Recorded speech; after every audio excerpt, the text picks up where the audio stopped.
तर मित्रहो, नारायणांचे समाधीस्थळ कुठे-कुठे आहे ते आपण बघूया. सर्वप्रथम मच्छिंद्रनाथ यांचे समाधीस्थळ बीड जिल्ह्यात आहे, जे की सावरगाव गावात आहे.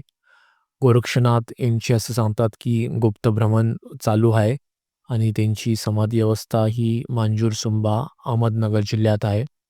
गहिनीनाथ महाराजांची जिल्हा बीड इथे चिंचोली गावात आहे.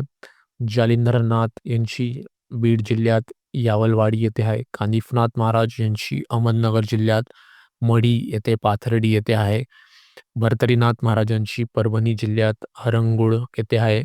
रेवणनाथ महाराजांची सांगली इथे विटेगाव इथे आहे. वटसिद्ध नागनाथ यांची लातूर येथे आहे आणि चरपटीनाथ यांचे गुप्तभ्रमण अजूनही चालू आहे. महत्त्वाची गोष्ट म्हणजे या सगळ्यांची समाधीस्थळं ही महाराष्ट्रातच आहेत. धन्यवाद.